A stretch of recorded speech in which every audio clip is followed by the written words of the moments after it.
കൃഷ്ണായ വാസുദേവായ ദേവകീനന്ദനായ ച നന്ദഗോപകുമാരായ ഗോവിന്ദായ നമോ നമഃ. ധന്യാത്മാവാം യശോദയ്ക്കതിമധുരതരം കണ്ണിനാനന്ദദീപം രാധയ്ക്കോ പ്രേമദീപം മുനിജനഹൃദയത്തിങ്കലോ ജ്ഞാനദീപം ലോകത്തിനാഗദീപം ഗുരുപവനപുരേ ഉജ്ജ്വലിക്കുന്ന ദീപം സാക്ഷാൽ ശ്രീകൃഷ്ണദീപം യദുകുലതിലകം ഭദ്രദീപം തൊഴുന്നേൻ. സർവത്ര ഗോവിന്ദനാമ സങ്കീർത്തനം. ഗോവിന്ദ ഗോവിന്ദ. ശ്രീ ഗുരുവായൂരപ്പ ശരണം. ശ്രീ മഹാദേവ്യൈ നമഃ. സുഹൃത്തുക്കളായ ഭക്തജനങ്ങൾക്കെല്ലാവർക്കും എൻ്റെ വിനീതമായ കൂപ്പുകൈ.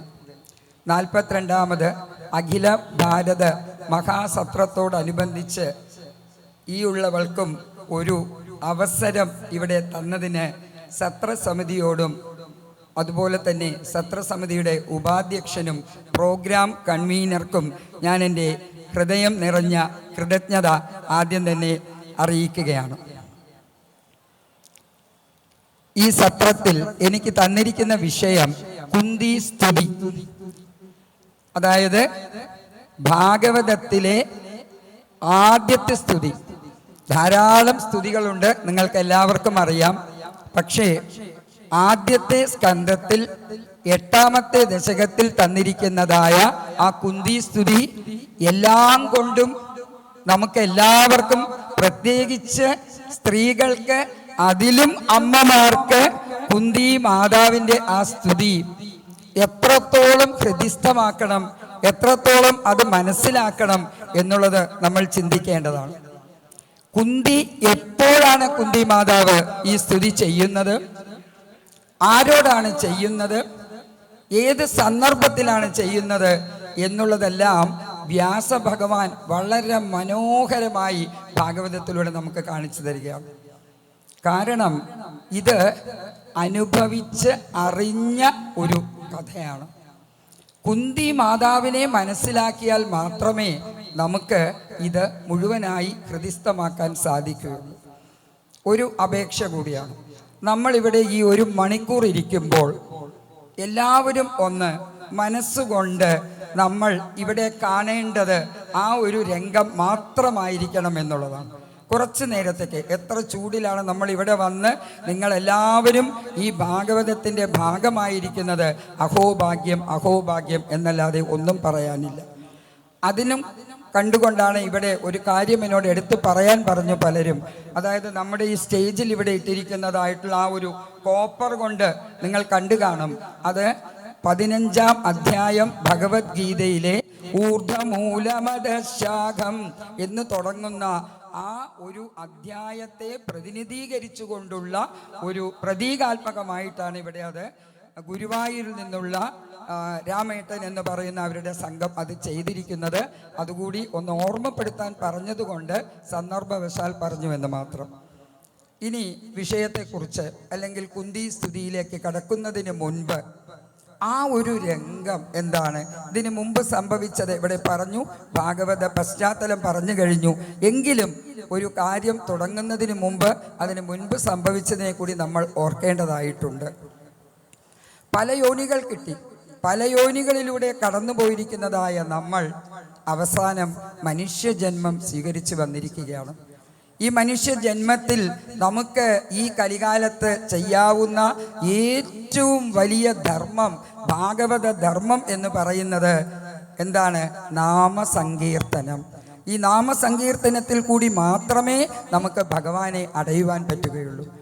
ആ ഭഗവാനെ അടയണമെങ്കിൽ നമുക്ക് ഭക്തി ഉണ്ടാകണം, പ്രേമഭക്തി ഉണ്ടാകണം. ആ ഭക്തി എപ്പോഴാണ് വരുന്നത്? ഭഗവാന്റെ മഹത്വവും അതുപോലെ തന്നെ അത് പറയുന്ന ആളുടെ ലഘുത്വവും എവിടെ ഉണ്ടാകുന്നോ അവിടെയാണ് ഭക്തി ഉണ്ടാകുന്നത്. ഈ ഒരു സന്ദർഭത്തിൽ കൗരവർ പാണ്ഡവർ അവരുടെ യുദ്ധം അത് കഴിഞ്ഞു. തുടങ്ങുന്നത് തന്നെ ആ അധ്യായം തുടങ്ങുന്നത് തന്നെ ശ്രദ്ധിക്കണം. എങ്ങനെയാണ്? ശൗനക സൂത സംവാദമാണ്. ഈ ചോദ്യോത്തരത്തിനൊരു പ്രത്യേകതയുണ്ട്.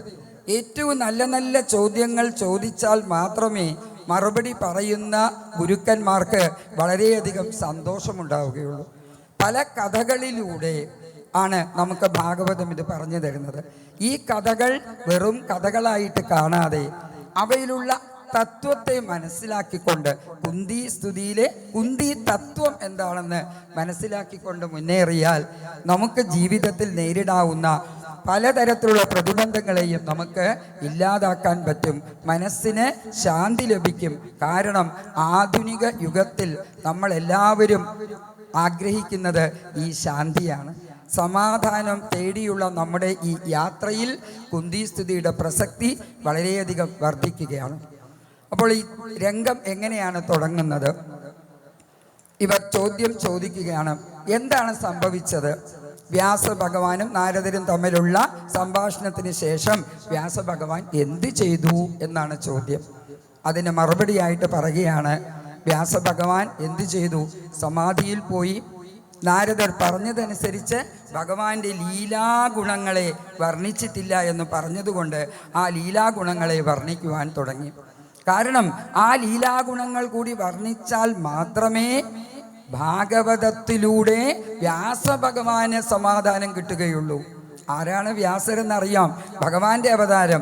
വ്യാസായ വ്യാസരൂപായാം വ്യാസരൂപായ വിഷ്ണവേ എന്ന് പറയുന്ന വ്യാസഭഗവാന് തന്നെ ആ സ്ഥിതിയാണെങ്കിൽ നമ്മളെപ്പോലെ അല്പന്മാരായിട്ടുള്ള ആളുകളുടെ സ്ഥിതി ഒന്ന് ആലോചിച്ച് നോക്കുക.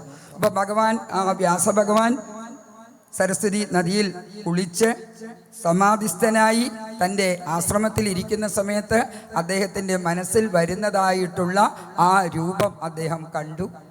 അതോടുകൂടി അദ്ദേഹം അവിടെ ഇരുന്നു കൊണ്ട് എന്താണ് ഭാഗവതം രചിക്കുന്നു. അതും ഭാഗവതം രചിക്കുന്നത് എവിടെ വെച്ചാണെന്ന് കൂടി മനസ്സിലാക്കണം. ആ ഒരു രംഗം എന്ന് പറഞ്ഞാൽ കൗരവരുടെയും ആ പാണ്ഡവരുടെയും യുദ്ധം കഴിഞ്ഞുള്ള ആ ഭൂമിയിലാണ്. കുരുക്ഷേത്ര ഭൂമി എങ്ങനെ കിടക്കുകയാണെന്ന് അറിയാമല്ലോ. ഒരു യുദ്ധം കഴിയുമ്പോൾ ഉണ്ടാകുന്നതായിട്ടുള്ള എല്ലാ ഭീകരതയും നിറഞ്ഞിരിക്കുന്നതായിട്ടുള്ള ആ കുരുക്ഷേത്ര ഭൂമിയിൽ ആരാണ് കിടക്കുന്നത്? അവിടെ ദുര്യോധനൻ കിടക്കുകയാണ്. നിങ്ങൾ കാണുക, ദുര്യോധനൻ ഭീമസേനന്റെ ഗദപ്രഹരമേറ്റ് തൊട പൊളിഞ്ഞ് അവിടെ വളരെ ദുഃഖിച്ചുകൊണ്ട്, അല്ലെങ്കിൽ എപ്പോഴാണോ പ്രാണൻ പോവുക എന്ന് പറഞ്ഞുകൊണ്ട് വിഷമിച്ച് കരഞ്ഞ് ഞെരുങ്ങി കിടക്കുകയാണ്. ആ ഒരു രംഗം വരുമ്പോൾ ഇത് കണ്ട് വളരെയധികം ദുഃഖവും അമർഷവും ദേഷ്യവും പ്രതികാരവും സമ്മിശ്ര വികാരങ്ങളാണ്.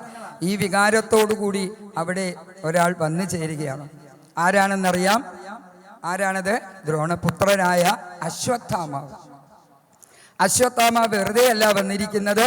ഉറങ്ങിക്കിടക്കുന്ന പാഞ്ചാലിയുടെ 5 പുത്രന്മാരെ കഴുത്തറത്ത് വധിച്ചതിന് ശേഷം കൊണ്ടുവന്ന് വെക്കുകയാണ്. ആരുടെ മുമ്പിൽ? ആ വാളിൽ ചോര ഇറ്റിറ്റ് വീഴുകയാണ്. അതോടുകൂടി അവിടെ കൊണ്ടുവന്ന് പറയുകയാണ്, സന്തോഷമായിക്കൊള്ളട്ടെ. ഒന്ന് ആലോചിച്ച് നോക്കുക.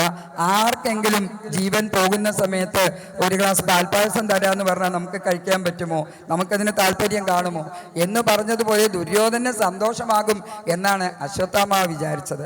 പക്ഷേ അശ്വത്ഥാമാവ് ഈ ഭാഗവതത്തിൽ ആ ഒരു വാക്ക് നമ്മൾ അശ്വത്ഥാമാവ് പറയുമ്പോൾ ദുര്യോധനന്റെ പ്രതികരണം ഒറ്റ വാക്കുകൊണ്ട് പറയുന്നുണ്ട്, ജുഗുപ്സിതം. ജുഗുപ്സിതം.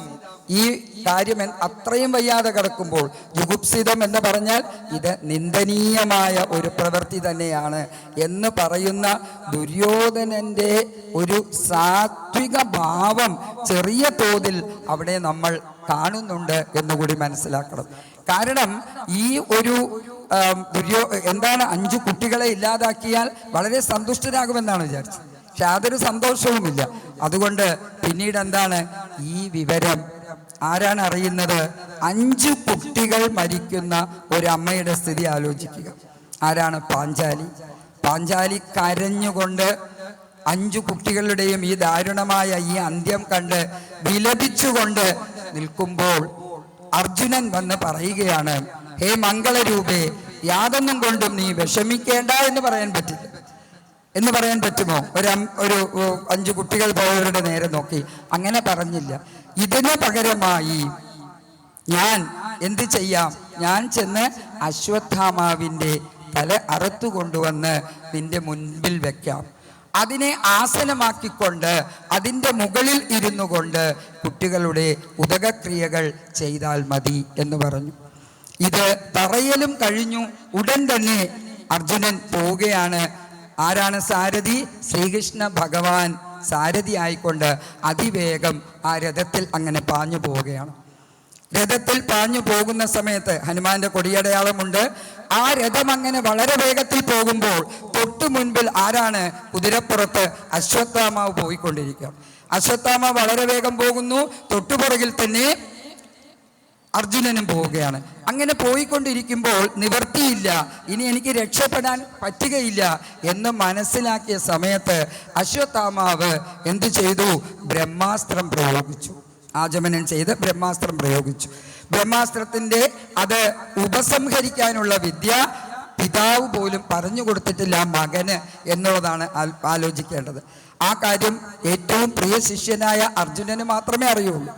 ഏതായാലും തൻ്റെ നേരെ ആ ബ്രഹ്മാസ്ത്രം വരുന്നു എന്ന് കണ്ടപ്പോഴേക്കും ഇതെന്താണ്? വളരെ കത്തിജ്വലിച്ചുകൊണ്ട് ഒരു ബ്രഹ്മാസ്ത്രം തൻ്റെ നേരെ വരുന്നു എന്ന് കണ്ടപ്പോൾ അർജുനന് പാണ്ഡവർക്ക് ഏക ആശ്രയം ആരാണ്? ആ ഭഗവാനാണ്. അനാഥബന്ധുവായ, ആപൽ ബാന്ധവനായ, കരുണാനിധിയായ ആ ഭഗവാന്റെ നേരെ നോക്കിക്കൊണ്ട് എന്താണ് പറയുന്നത്?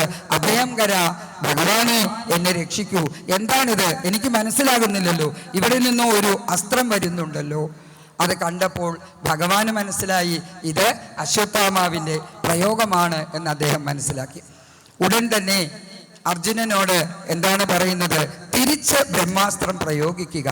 കാരണം ഇത് രണ്ടും കൂടി കൂട്ടി യോജിച്ചു കഴിഞ്ഞാൽ അല്ലെങ്കിൽ കൂട്ടി വന്നു കഴിഞ്ഞാലുള്ള അതിൻ്റെ വിപത്തിനെ കുറിച്ച് അറിയാവുന്നത് കൊണ്ട് ഉടൻ തന്നെ അതിന് പകരമായിട്ടുള്ള ബ്രഹ്മാസ്ത്രം അയക്കാൻ പറഞ്ഞു. ആ ബ്രഹ്മാസ്ത്രം അയക്കുന്നു. അതോടുകൂടി അതിനെ സംഹരിക്കുന്നു, ഉപസംഹരിക്കുന്നു. അങ്ങനെ ആ വിപത്തില്ലാതായി. അതിനുശേഷം അശ്വത്ഥാമാവിനെ കയറുകൊണ്ട് കെട്ടി, കൈയെല്ലാം പിന്നിലാക്കി കെട്ടി അശ്വത്ഥാമാവിനെ കൊണ്ടുവരികയാണ്. അശ്വത്ഥാമാവിനെ കൊണ്ടുവന്ന് ആരുടെ മുമ്പിൽ നിർത്തുകയാണ്? പാഞ്ചാലിയുടെ മുമ്പിൽ, ദ്രൗപദിയുടെ മുമ്പിൽ കൊണ്ട് നിർത്തി. എന്ത് വേണമെങ്കിലും ചെയ്തുകൊള്ളൂ എന്ന് പറഞ്ഞുകൊണ്ട് കുനിഞ്ഞു നിൽക്കുകയാണ് അശ്വത്ഥാമാവ്. കുറ്റബോധം കൊണ്ട് കുനിഞ്ഞു നിൽക്കുകയാണ്. കുനിഞ്ഞു നിൽക്കുന്നതായ അശ്വത്ഥാമാവിനെ കണ്ട ഉടനെ വേറെ ആരാണെങ്കിലും ഇവനെ ഇപ്പോൾ തന്നെ കൊല്ലൂ എന്ന് പറയുന്നതിന് പകരം ഏറ്റവും വലിയ ധർമ്മിഷ്ഠയായ ദ്രൗപദിയുടെ വ്യക്തിത്വമാണ് നമ്മളിവിടെ കാണുന്നത്. അഴിച്ചുവിടൂ, ഗുരുപുത്രനാണിവൻ. ഈ ബ്രാഹ്മണ അധമൻ എന്ന് പറയേണ്ട ഇദ്ദേഹത്തെ ദ്രോണാചാര്യരുടെ മകൻ, നിങ്ങൾക്ക് ധനുർവേദ രഹസ്യം പഠിപ്പിച്ചു തന്നതായ ഈ ഗുരുപുത്രനെ വധിക്കരുത്, അഴിച്ചുവിടൂ, അഴിച്ചുവിടൂ എന്ന് പറഞ്ഞുകൊണ്ട് അവിടെ മാത്രം തീർന്നില്ല. ഭാഗവതം നമുക്ക് കാണിച്ചു തരികയാണ്. ആ അശ്വത്ഥാമാവിൻ്റെ കാൽക്കൽ നമസ്കരിക്കുന്നു. ഇത്രയും മനോഹരമായ ഒരു ദൃശ്യം, ഇതുപോലെയുള്ള ഒരു വ്യക്തിത്വം നമ്മുടെ സനാതന ആർഷ ഭാരത സംസ്കാരത്തിലുള്ള സ്ത്രീരത്നം എന്ന് നമുക്ക് വിശേഷിപ്പിക്കാവുന്ന ആ ധർമ്മിഷ്ഠമായിട്ടുള്ള ആ സ്വഭാവത്തെ, വ്യക്തിത്വത്തെയാണ് നമുക്ക് കാണിച്ചു തരുന്നത്. അവിടെ നിന്നുകൊണ്ട് നമസ്കരിച്ച് വിടു എന്ന് പറയുന്നു. മാത്രം ഒരു വാക്കുകൂടി പറഞ്ഞു. എന്താണത്? ഇവന് നിങ്ങൾ ഹനിച്ചാൽ എന്താണ് സംഭവിക്കുക? ഇവനൊരു അമ്മയുണ്ട്, കൃപിയുണ്ട്. ദ്രോണാചാര്യർ മരിച്ചതിന് ശേഷം ഈ മകന് വേണ്ടിയാണ് ആ അമ്മ ജീവിച്ചിരിക്കുന്നത്. അതുകൊണ്ട് ഒന്നും തന്നെ ചെയ്യരുത്. ഞാൻ 5 കുട്ടികളെ കളഞ്ഞതിന് ശേഷമുണ്ടാകുന്ന എൻ്റെ വ്യഥ, എൻ്റെ ദുഃഖം ആ അമ്മയും അനുഭവിക്കും. അതുകൊണ്ടുകൂടിയാണ് ഞാൻ പറയുന്നത്, ഒന്നും തന്നെ ചെയ്യരുത്. ഒരു വശം അങ്ങനെയായി. അപ്പോൾ നകുലൻ, സാത്യകി, ശ്രീകൃഷ്ണൻ എല്ലാവരും ശരിയാണ് പറയുന്നത്, വളരെ ശരിയാണ് പറയുന്നത് എന്ന് പറയുമ്പോൾ മറുവശത്ത് രക്തം തിളച്ചുകൊണ്ട് ഒരാൾ ഇരിപ്പുണ്ട്. ആരാണത്? ഭീമസേനൻ.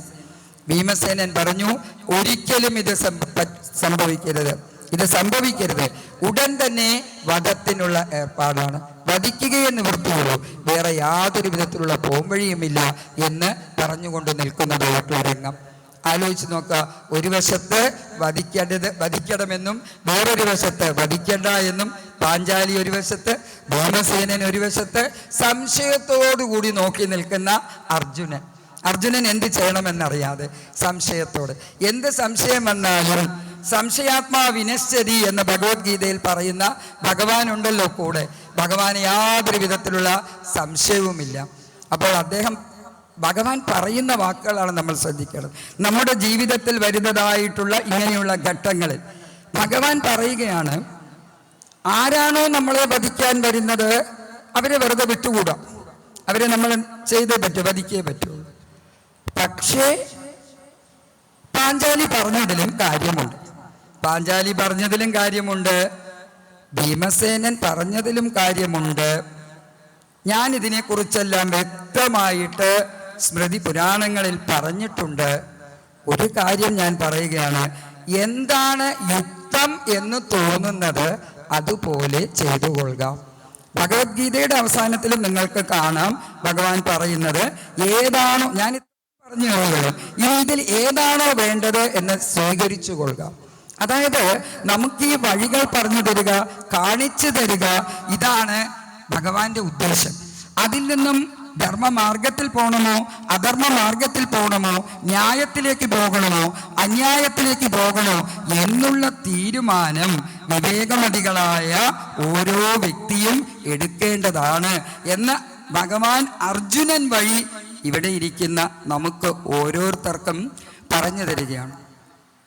അപ്പോൾ അർജുനന് വളരെയധികം ഗ്രഹണശക്തിയുള്ള ആളാണ്. അതുകൊണ്ട് അദ്ദേഹത്തിന് മനസ്സിലായി എന്താണ് ഭഗവാൻ ഉദ്ദേശിക്കുന്നതെന്ന്. അതുകൊണ്ട് ഒട്ടും തന്നെ പിന്നീട് ആലോചിക്കാതെ എന്താണ് പറഞ്ഞതെന്ന് മനസ്സിലാക്കി, ഈ വധത്തിന് പകരം അതിന് തുല്യമായിട്ടുള്ള കാര്യം എന്താണെന്ന് അദ്ദേഹത്തിന് അറിയാം. അതുകൊണ്ട് ശിരസിലുള്ള അശ്വത്ഥാമാവിൻ്റെ മണി എടുക്കുകയും തല മുണ്ഡനം ചെയ്യുകയും അദ്ദേഹത്തെ വളരെയധികം വികൃതമാക്കുകയും ചെയ്തുകൊണ്ട് അവിടെ നിന്നും പറഞ്ഞു വിടുകയാണ്. അതിനുശേഷമുള്ള കാര്യങ്ങൾ, ഈ ശേഷക്രിയകൾ, അങ്ങനെ കാര്യങ്ങളെല്ലാം ചെയ്തതിനു ശേഷം ഭഗവാൻ എന്താണ് വിചാരിക്കുന്നത്, എല്ലാവരുടെയും ദുഃഖം സമാശ്വാസ വാക്കുകളെല്ലാം പറഞ്ഞു. അതിനുശേഷം ഭഗവാൻ ഹസ്തിനപുരത്തിൽ നിന്നും ദ്വാരകയിലേക്ക് പോകാനായി തേരിൽ കയറുന്നതായിട്ടുള്ള ഒരു രംഗമാണ് പിന്നീട് നമ്മൾ കാണുന്നത്. ഇത് അവിടെ വരുമ്പോൾ ഉണ്ടാകുന്നതാണ്. ഈ 8ാമത്തെ അധ്യായത്തിൽ വന്നു ഭഗവാൻ ഇവിടെ തേരാണെന്ന് വിചാരിച്ചോളൂ. ഭഗവാൻ തേരിലേക്ക് കയറുകയാണ്. ഇങ്ങനെ കയറുന്ന സമയത്ത് അവിടെ നിന്നും ഒരു സ്ത്രീ ഓടി വരികയാണ്. ആരാണ് വരുന്നതെന്നറിയാമോ? ഗർഭിണിയായ വിധവയായ ഉത്തര ഓടി വരികയാണ്. ഒന്ന് ആലോചിച്ച് നോക്കേണ്ട കാര്യം, വെറുതെ ഇതങ്ങ് വായിച്ചു പോകേണ്ട കാര്യമല്ല. നമ്മൾ ഇവിടെ ഇരുന്ന് നോക്കുമ്പോൾ ഈ ഒരു സ്ഥിതിയിൽ അവിടെ നിന്നും ഒരാൾ എന്തിനാണ് ഓടി വരുന്നത്? അഭിമന്യുവിൻ്റെ ഭാര്യ. അന്ന് അഭിമന്യു മരിച്ചു കഴിഞ്ഞു. അപ്പോൾ ഉത്തര ഗർഭിണിയായിരുന്നു. 6 മാസമായ ഉത്തര ഓടി ഓടി ഓടി വരികയാണ്. പാഹി പാഹി മഹായോഗിൻ ദേവദേവ ജഗൽപദേ നാന്യം ത്വൽ അഭയം പശ്യേ യത്ര മൃത്യു പരസ്പരം. ഭഗവാനെ എന്നെ രക്ഷിക്കൂ, ജഗന്നാഥ എനിക്ക് ആരുമില്ല. നമ്മളുടെ എല്ലാം ജീവിതത്തിൽ ആരുമില്ലാത്തൊരവസ്ഥ വരും.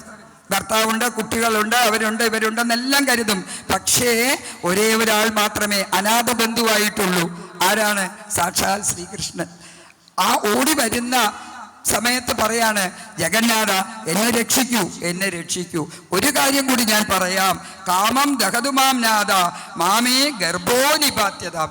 എന്നെ രക്ഷിക്കണമെന്ന് ഞാൻ പറയുന്നില്ല ഭഗവാനെ, എൻ്റെ ഗർഭത്തിലുള്ള ആ ശിശുവിനെ രക്ഷിക്കൂ. കാരണം ആ ശിശുവാണ് പിന്നീട് പാണ്ഡവ വംശത്തിൻ്റെ ഉത്തരാധികാരിയായി മാറുന്ന പരീക്ഷിത്ത്. അതുകൊണ്ടാണ് പേര് തന്നെ പരീക്ഷിത്ത്. കാരണം അകത്തിരുന്നപ്പോൾ ഒരു ദിവ്യ തേജസ് കണ്ടു, പുറത്തു വന്നപ്പോൾ ആ ദിവ്യ തേജസ് എവിടെ എന്ന് നോക്കിയപ്പോൾ എവിടെയും കാണാതെ ഇങ്ങനെ പരീക്ഷിച്ച് വന്നപ്പോൾ പരീക്ഷിത്ത് എന്നുള്ള പേരും കിട്ടി, വിഷ്ണുരാധൻ എന്നുള്ള. അപ്പം ഇവിടെ നിന്ന് എന്ത് ചെയ്യുകയാണ്?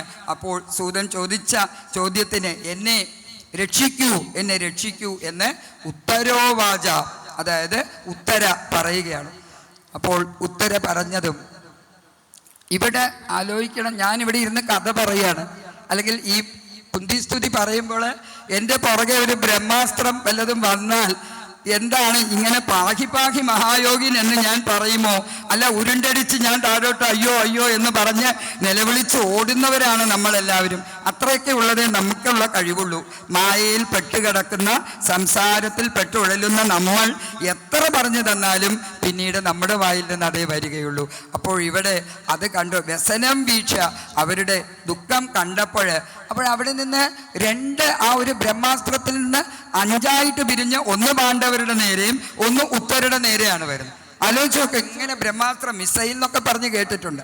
അന്ന് തന്നെയുണ്ട്. ഇങ്ങനെ ഓടി വന്ന സമയത്ത് എന്ത് ചെയ്യണം എന്ന് തോന്നിയപ്പോൾ ഭഗവാന് കാര്യം മനസ്സിലായി. ഉടൻ തന്നെ ഭഗവാൻ എന്ത് ചെയ്തു? ആ ഗർഭസ്ഥ ശിശുവിനെ രക്ഷിക്കാനായി ആ ഗർഭത്തിൽ തന്നെ പോവുകയും, അവിടെ ഇങ്ങനെയാണ് എഴുതുന്നത്, വളരെ മാംസപിണ്ഡമായിരുന്നതായിട്ടുള്ള ആ ഇതിന് ജീവൻ കൊടുത്തു പരീക്ഷത്തിന്. അങ്കുഷ്ടമാത്രവപുരൽ മരിതപുരത്താത് എന്ന ഭട്ടതിരി വളരെ ഭംഗിയായിട്ട് അത് പറയുന്നുണ്ട്. അങ്ങനെ ആ അങ്കുഷ്ടമായിക്കൊണ്ട് ആ രൂപത്തിൽ ഭഗവാൻ അകത്ത് ചെന്ന് ആ ഒരു വിഷ്ണു തേജസ്, ഇവിടെ ബ്രഹ്മാസ്ത്രമൊക്കെ വിഷ്ണുമയമായി മാറുന്നതായിട്ടുള്ള ഒരു കാഴ്ചയാണ്. അങ്ങനെയും ഭഗവാൻ രക്ഷിച്ചു. ആ രക്ഷ കഴിഞ്ഞപ്പോൾ പിന്നീട് ഭഗവാൻ ഇനിയെല്ലാം ഇവിടെ ശാന്തമായി ധർമ്മപുത്രരെ എല്ലാം വാഴിച്ചു. അതെല്ലാം കഴിഞ്ഞതിന് ശേഷം ഇനി സമാധാനത്തോടു കൂടി പോകാം എന്ന് പറഞ്ഞുകൊണ്ട് വീണ്ടും ദ്വാരകയിലേക്ക് 2 പ്രാവശ്യം കയറിക്കഴിഞ്ഞു അല്ലേ? തേരിലോട്ട് കയറാൻ പോയി. ഇപ്പം ഇതാ വീണ്ടും കയറാനായി പോകുന്ന സമയത്ത് അവിടെ നിന്ന് വരുന്നു അച്ഛൻ പെങ്ങൾ. തമിഴിലൊക്കെ പറയുമ്പോൾ അത്തൈ എന്ന് പറയും. അപ്പോഴാ അച്ഛൻ പെങ്ങളാണ് ആര്? ഭഗവാന് കുന്തിദേവി. അപ്പോഴ് കുന്തിദേവി വരുന്നു, ഉത്തര വരുന്നു, പാഞ്ചാലി വരുന്നു. അവരെല്ലാവരും കൂടി അവിടെ വന്ന് നിന്നുകൊണ്ട് ഭഗവാനെ മനസ്സു തുറന്നുകൊണ്ട്, ഭഗവാനെ മനസ്സിലേറ്റിക്കൊണ്ട് ഒരു സ്തുതി ചൊല്ലുകയാണ്. ഈ കുന്തി സ്തുതി ഭാഗവതത്തിലെ വ്യാസരൊരു പക്ഷേ അമ്മമാരായ നമ്മൾക്ക് വേണ്ടിയിട്ടായിരിക്കാം ആദ്യമായിട്ട് ആ സ്തുതി വെച്ചത്. ഒരേ ഒരു അപേക്ഷയുണ്ട്, ദയവ് ചെയ്ത് നമ്മളിവിടെ ഇരിക്കുന്ന എല്ലാവരും തന്നെ കുന്തി സ്തുതി കാണാതെ തന്നെ പഠിക്കണം. അത് ദിവസവും നമ്മളത് മനസ്സിൽ ഉരുവിട്ടുകൊണ്ടിരിക്കണം. നമ്മുടെ കൂടെ ഭഗവാൻ ഉണ്ടാവുന്നേ. എന്തിനത്ര സംശയം? സംശയമേ വേണ്ട. ഭഗവാൻ ഏത് സമയത്തും നമ്മുടെ കൂടെ ഉണ്ടാകുമെന്നുള്ളതിൻ്റെ ഉദാഹരണമാണ് കുന്തിസ്തുതി. ആ കുന്തിസ്തുതിയിലോട്ട് പിന്നീട് വരികയാണ്. കുന്തി ആദ്യമായിട്ട് ഭഗവാനോട് പറയുന്ന ആ വാക്ക് ശ്രദ്ധിക്കുക, അല്ലെങ്കിൽ ആ ഒരു ശ്ലോകം. നമസ്യേ പുരുഷാദ്വാന്ത്യം ഈശ്വരം പ്രകൃതേ പരം അലക്ഷ്യം സർവഭൂതാനാം അന്തർബഹിരവസ്ഥിതം. ഭഗവാനെ എനിക്കൊന്നും അറിഞ്ഞുകൂടാ, എനിക്കൊന്നും തന്നെ അറിഞ്ഞൂടാ ഭഗവാനെ. ഒരു കാര്യം മാത്രം അറിയാം, ഞാൻ നിന്നെ നമസ്കരിക്കാം. ചൂട്ടിയാണ് കൃഷ്ണൻ. ആലോചിച്ച് നോക്കുക, ഞാൻ നിന്നെ നമസ്കരിക്കാം, ഞാൻ നിന്നെ സ്തുതിക്കാം. സ്തുതി സ്തോതാരണ പ്രിയ എന്ന് പറയുന്നു. ഞാൻ നിന്നെ സ്തുതിക്കാം, എനിക്ക് നിന്നെക്കുറിച്ച് വേറെ ഒന്നും അറിഞ്ഞുകൂടാ. ഇവിടെ പറയുന്നു ആരാണ്? പ്രകൃതേ പുരുഷം, ആദ്യ പുരുഷനാണ്, അനാദിയാണ്, നീ അഗോചരമാണ്, അപ്രമേയനാണ് എന്നെല്ലാം പറയുന്നുണ്ട്. പക്ഷേ എല്ലാവരിലും അന്തർബഹിരവസ്ഥിത, അകത്തും പുറത്തും എല്ലാവരിലും നിറഞ്ഞിരിക്കുന്നതായ ചൈതന്യം ഈ ഭഗവാനാണെന്ന് അറിയുമ്പോൾ നമ്മൾ മത്സരത്തിന് പോകരുത് എന്നുകൂടി ഞാൻ ഓർമ്മിപ്പിക്കുകയാണ്. അപ്പം അങ്ങനെയുള്ള ഒരു സ്ഥിതിയിൽ ഞാൻ ഭഗവാനെ, ഞാൻ നിന്നെ നമസ്കരിക്കുന്നു. പിന്നീട് എന്തുകൊണ്ടാണ് എനിക്ക് നീ ഇത്രയും വലിയ ആളാണ്, അല്ലെങ്കിൽ അപ്രമേയനാണ്, അനാദി പുരുഷനാണെന്ന് എനിക്ക് മനസ്സിലാകുന്നില്ലല്ലോ ഭഗവാനെ. അതിന് കാരണം പറയുകയാണ്. മായാജവനികാച്ഛന്നം അജ്ഞാദോഷജമവ്യയം നലക്ഷ്യസേ മൂഢദൃശ നടോ നാട്യധരോ യഥാ. ഒരു കർട്ടൻ ഇവിടെ ഇട്ടാൽ ഇവിടെയുള്ള കൃഷ്ണനെ ഒന്നും നിങ്ങൾക്ക് കാണാൻ പറ്റുകയില്ല. അതുപോലെ നമ്മളിൽ എല്ലാവരും എന്താണ് വന്നിരിക്കുന്നത്? ഒരു യവനിക ഇട്ടിട്ടുണ്ട്. എന്ത് യവനികയാണത്? മായയാകുന്ന യവനിക നമ്മളിൽ എല്ലാവരും മൂടിക്കിടക്കുകയാണ്.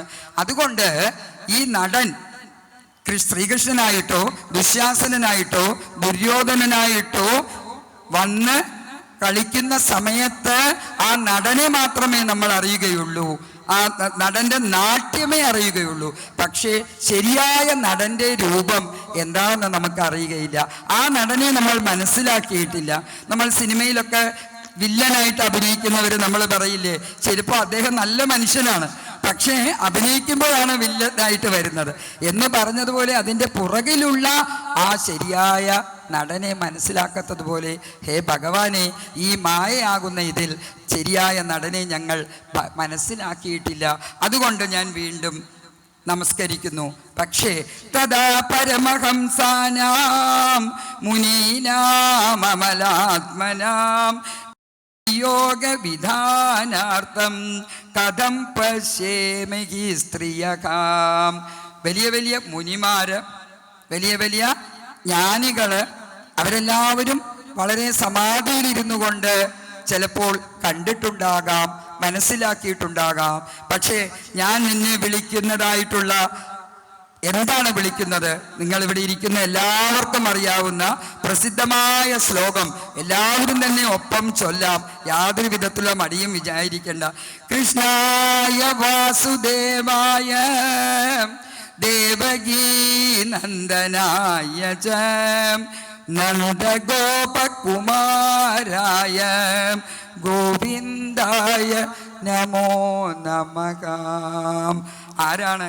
കൃഷ്ണായ വാസുദേവായ ദേവകിയുടെ പുത്രനാണ്, നന്ദഗോപൻ്റെ വളരെയധികം ലാളന ഏറ്റുവാങ്ങിയ കുമാരനാണ്.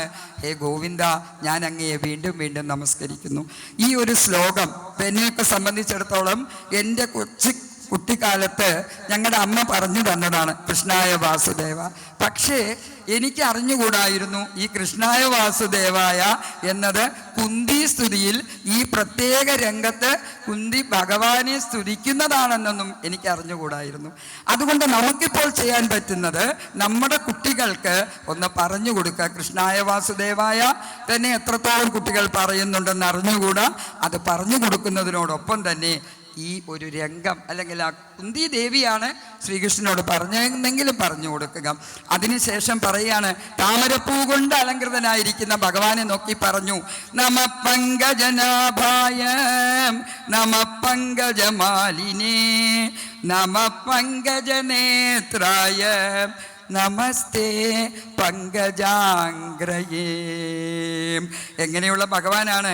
നമ പങ്കജം, മുഴുവൻ താമരപ്പൂ പോലെയുള്ള നേത്രങ്ങൾ, പങ്കജനേത്രനായിട്ടുള്ള ആ പങ്കജാംഗ്രയെ, താമരപ്പൂ പോലെ മൃദുലമായ ആ ചുവന്ന നിറമുള്ള വളരെ സോഫ്റ്റ് എന്നൊക്കെ പറയില്ലേ, അങ്ങനെയുള്ള ആ പങ്കജാംഗ്രയെ ഞാൻ അങ്ങയെ വീണ്ടും ഞാൻ നമസ്കരിക്കുന്നു. യഥാ ഋഷികേശ ഖലേന ദേവകി കംസേന രുദ്ധാതി ചിരം ശുരാർപ്പിതാം. അതിലൂടെ എന്താണ് പറയുന്നത്? ഹേ ഭഗവാനെ, ഏറ്റവും കരുണ എന്നോട് തന്നെയാണ് കാണിച്ചിരിക്കുന്നത്, അതിന് യാതൊരു സംശയവുമില്ല. കാരണം കംസൻ ദേവകിയെ ജയിലിൽ അടച്ച സമയത്ത് ദേവകിയോട് പോലും കാണിക്കാത്തത്ര കരുണ എന്നോട് കാണിച്ചു. 11 വർഷത്തിന് ശേഷമാണ് പിന്നീട് ഭഗവാൻ ദേവകിയെ കാണുന്നത്. പക്ഷേ എനിക്ക് തോന്നുന്നു ഞാനൊരു പക്ഷേ അനാഥയാണ് എന്നുള്ളത് കൊണ്ടാണോ, എനിക്ക് ആരും തന്നെ പറയാനില്ലെന്നുള്ളത് കൊണ്ടാണോ, എൻ്റെ 5 കുട്ടികളെയും കൊണ്ട് ഞാൻ പറക്കമുറ്റാത്ത പ്രായത്തിൽ ഈ 5 കുട്ടികളെയും കൊണ്ട് എന്തെല്ലാം തരത്തിലുള്ള കഷ്ടപ്പാടുകൾ ഞാൻ അനുഭവിച്ചു ഭഗവാനെ. അപ്പോഴെല്ലാം നീ എൻ്റെ അടുത്ത് വന്നില്ലേ, നീ എന്നെ രക്ഷിച്ചില്ലേ? അതുകൊണ്ട് ഓർത്തെടുക്കുകയാണ് കുന്തി ദേവി. എന്താണ് ആ വളരെയധികം വിഷം കൊടുത്ത് ഭീമസേനനെ കൊന്നത്. അതേപോലെ തന്നെ അസ്ത്രങ്ങൾ വന്ന സമയത്ത് ഓരോ സമയത്തും പാണ്ഡവരെ രക്ഷിച്ചത്. അരക്കില്ലത്തിൽ വന്നപ്പോൾ അവിടെ നമ്മളെ എതിർക്കാനായി വന്ന സമയത്ത് രക്ഷിച്ചത്. അതെല്ലാം പോട്ടെ ഭഗവാനെ, ഇതെല്ലാം മരണമാണെന്ന് പറയാം. മരണത്തിൽ നിന്ന് രക്ഷിച്ചു. മരണത്തെക്കാൾ ഒരു വലിയ ഉപകാരം നീ ചെയ്തു, എന്നെ രക്ഷിച്ചു. എന്താണത്? അപമാനം. അപമാനത്തിൽ നിന്നും എന്നെ രക്ഷിച്ചു. ഏതാണ്? അസൽ സഭായ, അസത്തുക്കളുടെ സഭയിൽ ദ്രൗപദി കേണ് ഭഗവാനെ എന്ന് ലജ്ജയില്ലാതെ വിളിച്ച സമയത്ത് ഒടുങ്ങാത്ത വസ്ത്രങ്ങൾ കൊണ്ട് രക്ഷിച്ചില്ലേ? ഇതിൽ പരം ഒരു സ്ത്രീക്ക് അഭിമാനിക്കാവുന്ന ഒരു നിമിഷം ഏതാണുള്ളത്? അപമാനത്തിൽ നിന്നും രക്ഷിക്കാൻ ആരെല്ലാം അവിടെ മൗനികളായിരുന്ന സമയത്തും അവസാനം മനസ്സിലാക്കി എനിക്ക് ഒരാൾ മാത്രമേ ഉള്ളൂ എന്നെ രക്ഷിക്കാൻ. ആരാണത്? സാക്ഷാൽ ശ്രീകൃഷ്ണൻ. അങ്ങനെ എന്നെ രക്ഷിച്ചില്ലേ ഭഗവാനെ? അതുകൊണ്ട് ഞാൻ ഭഗവാനെ ഒരു വരം ചോദിക്കുകയാണ്. വരം പലരും ചോദിച്ചിട്ടുണ്ട്. ഇത്രയും വിചിത്രമായ, ആരും ചോദിക്കാത്തതായിട്ടുള്ള ഒരു വരം കുന്തിദേവി ചോദിക്കുകയാണ്. വിപദസന്തു ന ശശ്വതേ തത്ര തത്ര ജഗദ്ഗുരോ ഭവതോ ദർശനം യത് സ്യാത് അപുനർഭവദർശനം. ഭഗവാനെ എനിക്ക് വിപത്തുകൾ തന്നോളൂ. നമ്മൾ ആരെങ്കിലും ചോദിക്കുമോ പറയണ വരം? എനിക്ക് വിപത്ത് തരൂ, എനിക്ക് ദുഃഖം തരൂ. നമ്മുടെ ലിസ്റ്റ് എത്ര നീണ്ടതാണ് അല്ലേ? എത്ര നീണ്ടതാണ്, നമുക്ക് ആദ്യ അന്തമില്ലാത്ത ലിസ്റ്റാണ്. അപ്പോഴാണ് ഇവിടെ ഇത് ചോദിക്കുന്നത്. എന്തിനാണ് വിപത്ത് ചോദിക്കുന്നത്? വിപത്ത് തന്നാൽ മാത്രമേ ഞാൻ ഭഗവാനെ നിന്നോട് അടുക്കുകയുള്ളൂ. ഐശ്വര്യവും സമൃദ്ധിയും കൂടുന്തോറും നാം ഭഗവാനിൽ നിന്നും അകന്നകന്നു പോകും എന്നുള്ളൊരു സത്യമാണ് ഇവിടെ കുന്തിദേവി നമ്മളെ ഓർമ്മിപ്പിക്കുന്നത്. ഇതിനോടൊപ്പം തന്നെ ചേർത്ത് പറയാവുന്ന ഹിന്ദിയിലെ ഏറ്റവും പ്രസിദ്ധനായ കവി തുളസീദാസ് പറഞ്ഞിരിക്കുന്നു, ദുഃഖമേ സുമിരൻ സബ് കരൈ സുഖമേ കരൈ ന കോയ് ജോ സുഖമേ സുമിരൻ കരൈ തോ ദുഃഖ കാഹേ ഹോയ് എന്നാണ് പറഞ്ഞത്. അത് അവധി ഭാഷയാണ്. അദ്ദേഹം പറഞ്ഞത് എന്താണ്? ദുഃഖം വരുമ്പോൾ ഈശ്വര ഈശ്വര രക്ഷിക്കണേ എന്ന് എല്ലാവരും വിളിക്കും. പക്ഷേ സുഖം വരുമ്പോൾ ആരും ഭഗവാനെ ഓർക്കുകയില്ല. അതുകൊണ്ട് സുഖത്തിലും ദുഃഖത്തിലും ഒരുപോലെ ഈശ്വരനെ വിളിക്കുകയാണെങ്കിൽ പിന്നീട് നമുക്ക് ദുഃഖം എന്നുള്ളതില്ല. പറഞ്ഞതിൻ്റെ അർത്ഥം സുഖത്തെയും ദുഃഖത്തെയും സമമായി കാണുവാനുള്ള ഒരു മനസ്സ് നമുക്ക് ഉണ്ടായിരിക്കും എന്നുള്ളതാണ് അതിൽ നിന്ന് നമ്മൾ മനസ്സിലാക്കുന്നത്. അപ്പോൾ വീണ്ടും പറഞ്ഞു, വിപത്തുകൾ തരൂ. ആ വിപത്തിൻ്റെ അർത്ഥം മനസ്സിലായല്ലോ. കാരണം കുന്തിദേവി പറയുന്നത് എവിടെയാണോ ഭഗവാനുള്ളത് അത് വിപത്തല്ല. പക്ഷേ എവിടെയാണോ സമ്പത്തുള്ളത്, പക്ഷേ അവിടെ ഭഗവാനില്ലെങ്കിൽ പിന്നീട് എനിക്കത് സ്വീകരിക്കാനും വയ്യ. കാരണം അത്രമാത്രം ലിസ്റ്റ് എടുത്തിടാവുന്ന തരത്തിൽ ഞങ്ങളെ രക്ഷിച്ചിരിക്കുന്നത് കൊണ്ട് ഇതില്ലാതായാൽ ഭഗവാനെ ഇനി എൻ്റെ അടുത്ത കൃഷ്ണ നീ വരികയില്ല എന്നെനിക്കൊരു തോന്നൽ. അതുകൊണ്ട് ഞാൻ യാചിക്കുകയാണ്, എനിക്ക് വിപത്തിനെ തരൂ എന്ന് പറഞ്ഞുകൊണ്ട് വളരെയധികം പ്രാർത്ഥിക്കുകയാണ്. അത് കഴിഞ്ഞ് പിന്നീടും പറയുകയാണ്, നമോ അകിഞ്ചന വിത്തായ നിവൃത്ത ഗുണവൃത്തയേ ആത്മാരാമായ ശാന്തായ കൈവല്യ പദയേ നമഃ. അതായത് സമ്പത്ത് വരുമ്പോൾ എന്താണ് കൂടുക? അഹങ്കാരം കൂടും. അഹങ്കാരം കൂടിക്കഴിഞ്ഞാൽ പിന്നീട് നമുക്കൊന്നും തന്നെ മനസ്സിലാവുകയില്ല. അതായത് ഹെഡ് ഏക്കുമുണ്ട്, ഹെഡ് വെയ്റ്റും ഉണ്ട്. അത് ഹെഡ് ഏക്ക് തലവേദന, ഹെഡ് വെയ്റ്റ് മലയാളത്തിൽ തലക്കനം. എന്തൊരു തലക്കനമാണ് എന്ന് പറഞ്ഞാൽ വിക്സ് എടുത്ത് കൊടുക്കുമോ? ഇല്ല. തലക്കനം എന്ന് പറഞ്ഞാൽ അത് വേറെയാണ്. അതായത് അതിൽ അഹം എന്നുള്ള വിചാരം, അതിനും കൂടി ഒരു മഹാത്മാ കബീർദാസ് പറയുന്നത്, ഞാനുണ്ടെങ്കിൽ നിങ്ങളില്ല, ഗുരു ഇല്ല. ഗുരു ഉള്ളപ്പോൾ ഞാനില്ല എന്ന് പറഞ്ഞാൽ എന്താണ്? ഞാനില്ല എന്ന മേ എന്ന വാക്കിൻ്റെ അർത്ഥം അഹംഭാവം. അഹംഭാവമുണ്ടെങ്കിൽ ഗുരുവില്ല, ഭഗവാനില്ല, ദൈവമില്ല. അല്ലാതെയാണെങ്കിൽ ഞാനുണ്ട്. അപ്പോൾ അഹംഭാവത്തെ മാറ്റി വെച്ചുകൊണ്ട് വേണം മുന്നോട്ട് പോകാൻ. കാരണം ഭഗവത് പ്രേമത്തിൻ്റെ വഴിയുണ്ടല്ലോ, ഒരു ഇടുങ്ങിയ വഴിയാണ്. പ്രേമഗലി അതിസങ്കരി. സങ്കരി എന്ന വാക്കിൻ്റെ അർത്ഥം ഇടുങ്ങിയതെന്നാണ്. ഈ പ്രേമമാർഗം വളരെ ഇടുങ്ങിയതാണ്. രണ്ടുപേർക്കൊന്നും ഇടിച്ചു പോകാമെന്ന് വിചാരിക്കേണ്ട. ഒന്നുകിൽ നിങ്ങൾ വിനയത്തോടു കൂടി പോവുക, അഹങ്കാരത്തിനും ഭഗവാനും കൂടി ഒന്നിച്ചു പോകാമെന്ന വ്യാമോഹമുണ്ടെങ്കിൽ തെറ്റിപ്പോയി, നടപ്പില്ല. അതുകൊണ്ട് ആദ്യം അതെടുത്തു വയ്ക്കൂ. മേ മേ മേ എന്ന് പറയുന്ന അഹത്തിനെ മാറ്റി വെച്ചുകൊണ്ട് മുന്നോട്ട് പോവുകയാണെങ്കിൽ ഭഗവാനെ എനിക്കതാണ് ഏറ്റവും അധികം ആഗ്രഹം. സമം ചരന്തം, ഒരേപോലെ മുന്നോട്ട് പോകുന്ന. കാരണം ഭഗവാന് ഒരാൾ പ്രിയൻ ഒരാൾ അപ്രിയൻ എന്നില്ല. പക്ഷെ നമ്മളെപ്പോഴും പറയുന്നത് എങ്ങനെയാണെന്ന് വെച്ചാൽ, നമ്മൾ പറയുന്നത് എങ്ങനെയാണെന്ന് വെച്ചാൽ, ഓ ഞാൻ എന്തെല്ലാം ചെയ്തു എന്നിട്ടും എനിക്ക് കഷ്ടപ്പാടാണ്, എനിക്ക് ഒരു വിധത്തിലും ദുഃഖം മാറുന്നില്ല എന്ന് നമ്മൾ പറയാറുണ്ട്. അതേസമയം എന്തെല്ലാം തരത്തിലുള്ള അക്രമങ്ങൾ കാണിക്കുന്നു, അധർമ്മങ്ങൾ ചെയ്യുന്നു, അവരുടെ കൂടെയാണല്ലോ ഭഗവാൻ നിൽക്കുന്നത്. അത് നമ്മുടെ മായ കൊണ്ട് നമുക്ക് തോന്നുന്നതാണ്. നമ്മുടെ കർമ്മഫലം നമ്മൾ അനുഭവിച്ചേ മതിയാകൂ. പക്ഷേ ഭഗവാന് പ്രിയനെന്നോ അപ്രിയനെന്നോ എല്ലാവരും സമം ചരന്തം ഒരേപോലെയാണ് എന്ന് പറഞ്ഞുകൊണ്ട് പിന്നീടും എന്താണ് പറയുന്നത് എന്നുള്ളത് ശ്രദ്ധിക്കണം. ഇത്രയും പറഞ്ഞു കഴിഞ്ഞ് വീണ്ടും കുന്തിദേവി ഇങ്ങനെ ഓർമ്മിച്ചെടുക്കുകയാണ്. അതായത് ഭാവനയിൽ കാണുകയാണ് ഗോകുലത്തിൽ എന്തെല്ലാമാണോ നടന്നത്, കൃഷ്ണൻ്റെ ലീലകൾ. അതിൽ ഒരു ചിത്രം നമ്മുടെ മുമ്പിൽ വരച്ച് കാട്ടുകയാണ് വ്യാസഭഗവാൻ കുന്തിയിലൂടെ. ആ വ്യാസഭഗവാൻ എന്തായിരിക്കും എനിക്ക് തോന്നുന്നത്, അദ്ദേഹത്തിൻ്റെ മനസ്സിൽ ഒരമ്മ ഉറങ്ങിക്കിടപ്പുണ്ട്. എന്നാൽ മാത്രമേ ഒരമ്മയുടെ മനസ്സിനെ അപഗ്രഥിച്ച് ഇത്ര ഭംഗിയായി എഴുതാൻ സാധിക്കുകയുള്ളൂ. അപ്പോൾ അവിടെ പറയുന്ന ഏതാണൊരു രൂപം, ഇവിടെ രൂപം കാണിച്ചു തരികയാണ്. ഗോപ്യാദേ തൊയ് കൃതാഗസിതാമതാവൽ യാദേദശ അശ്രുകലിലാഞ്ജന സംഭ്രമാക്ഷം വക്രം നിനീയ ഭയഭാവനയാ സ്ഥിതസ്യ സാമാം വിമോഹയതി ബീരബി യദ്ബിഭേദി. ഒരു രംഗം നോക്കുക നിങ്ങൾ. ആരാണ് വന്നിരിക്കുന്നത്? കൃഷ്ണനെ പിടിച്ചു കൊണ്ടുവന്നിരിക്കുകയാണ്. എങ്ങനെയാണ്? ഡാമത്തിൽ കയറിൽ കെട്ടി. കാരണം കള്ളത്തരല്ലേ കാണിക്കുള്ളൂ, കപടനാടക സൂത്രധാര എന്ന് പറയാറുണ്ട്. അങ്ങനെ പിടിച്ചു കൊണ്ടുവന്നിരിക്കും. നിൻ്റെ മകൻ എന്തൊക്കെയാണ് കാണിക്കുന്നത്? നിൻ്റെ മകനെ കൊണ്ട് തോറ്റു, എപ്പോൾ നോക്കിയാലും വെണ്ണ കെട്ട് തിന്നുന്നു, ഇങ്ങനെയുള്ള ഈ ഗോപാലനെ ഇവിടെ വെക്കാൻ പറ്റുകയില്ല എന്നുള്ള കംപ്ലൈൻറ്റും കൊണ്ട് വന്ന് ഡാമത്തിൽ കെട്ടി ഉരലുണ്ട്. അവിടെ കൃഷ്ണൻ ഇങ്ങനെ നിൽക്കുകയാണ്. എങ്ങനെയാണ് നിൽക്കുന്നത്? കരഞ്ഞ് നല്ല കൺമഷിയൊക്കെ അവിടെ വരച്ചു വെച്ചിരിക്കുന്ന കൃഷ്ണനെ നോക്കൂ. എന്ത് മനോഹരമായിട്ടാണ് ഗുരുവായൂരിൽ നിന്നും ശ്രീ നന്ദൻപിള്ള അവർ വരച്ചിരിക്കുന്നത്. അപ്പോഴിങ്ങനെ കരഞ്ഞ് കൺമഷിയൊക്കെ ഒലിപ്പിച്ച് നിൽക്കുന്ന ഒരു രംഗം ഇവിടെയുള്ളവരൊന്ന് കാണണം. ആ നിൽക്കുമ്പോൾ ഭയം, അവിടെ ഒരു ചിന്തയുണ്ട്. ഭഗവാന് ഭയമോ? ഭഗവാന് ഭയം എന്ന് പറഞ്ഞാൽ എന്താണേ അറിയില്ല, അതാ വേറൊരു തമാശ. അപ്പം ഭയം എങ്ങനെയാണെന്ന് അറിയുന്നതിന് വേണ്ടി എന്ത് ചെയ്തെന്നറിയാമോ? ഭയത്തെ വിളിച്ചു. ഭയമേ ഇങ്ങോട്ട് വാ, കുറച്ച് നേരം എൻ്റെ മുഖത്ത് വന്നൊന്ന് ഭയമായിട്ട് ഇരിക്കാമോ എന്ന് പറഞ്ഞപ്പോൾ ഭയം പേടിച്ചോടിയത്ര. ഭയത്തിന് പേടിയായി. അപ്പോൾ ഭയം പേടിച്ചോടിയപ്പോൾ ആ ഭയഭാവം എങ്ങനെയാണെന്ന് ഭഗവാൻ മനസ്സിലാക്കി. ഭഗവാന് ബാക്കി എല്ലാം അറിയാം, ഭയപ്പെടേണ്ട കാര്യമില്ല.